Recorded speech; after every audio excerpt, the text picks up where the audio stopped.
Bonjour à tous et bienvenue dans Chronique Post-Apocalyptique. Indispensable en cas de catastrophe, ça peut être l'un des piliers de votre méthode de survie à domicile. Et plus généralement, par les temps qui courent, un bout de jardin peut vraiment vous faciliter la vie. Certains diront que c'est beaucoup de travail et d'autres qu'ils n'ont pas la place nécessaire ou encore les connaissances pour espérer manger ce qu'ils ont fait pousser. On va labourer le sujet et ratisser large autour de ce thème.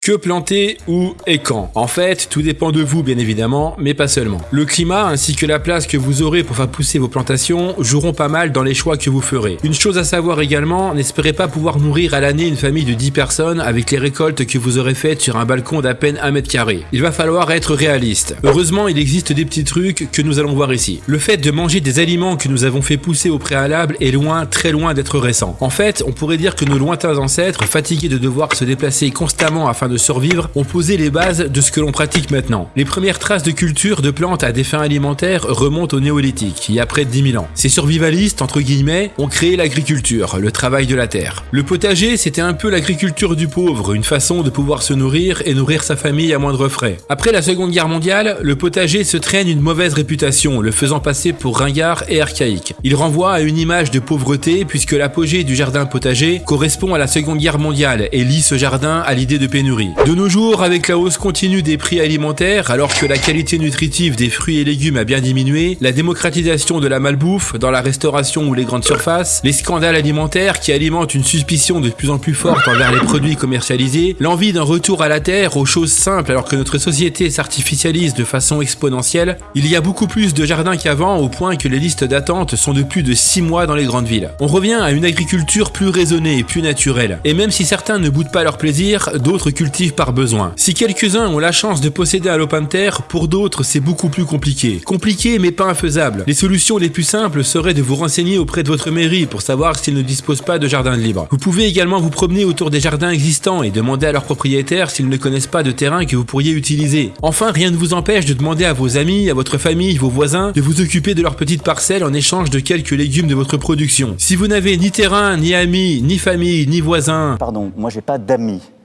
monsieur Bourdin. J'ai pas d'amis. Non, j'ai pas d'amis.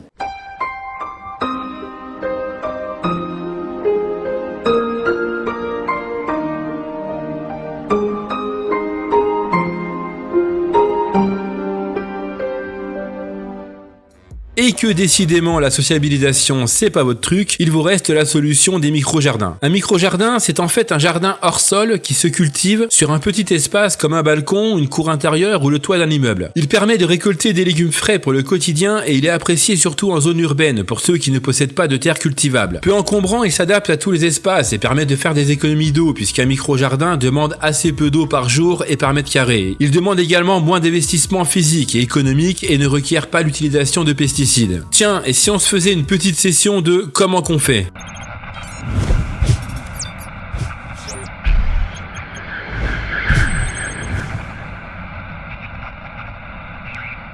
Pour commencer, il va vous falloir un peu de matos. Pour avoir fouillé du côté des jardineries et autres magasins de bricolage, je ne peux que vous conseiller de fuir ces grandes enseignes. Fuyez, pauvre fou!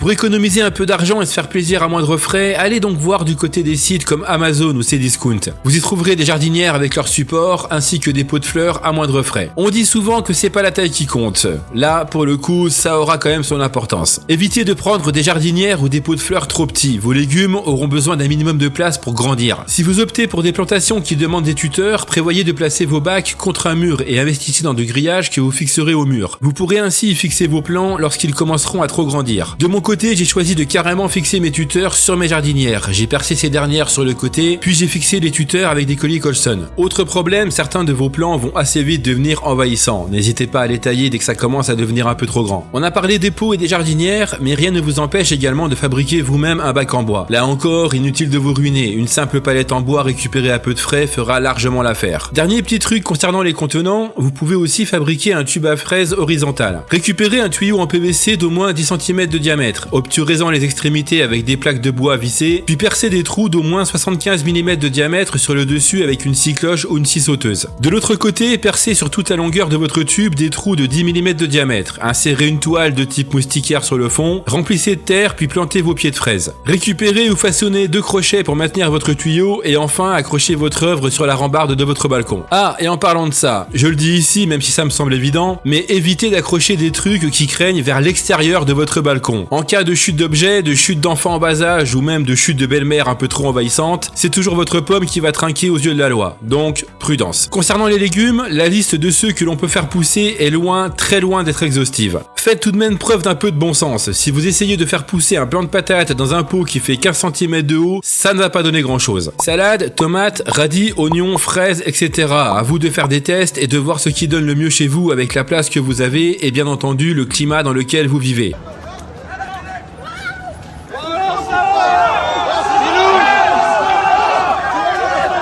Non mais pas celui-là de climat.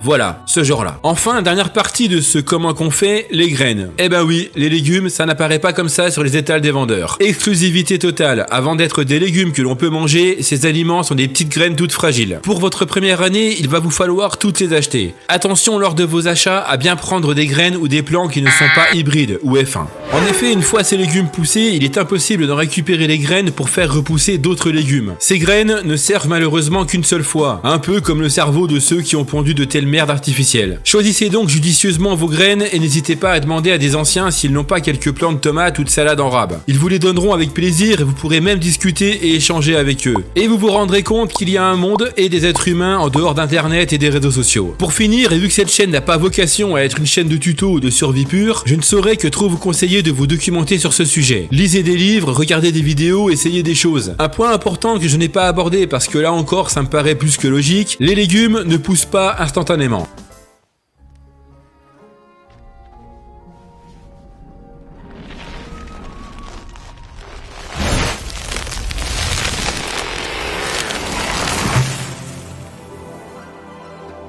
Je suis pas plus rapide.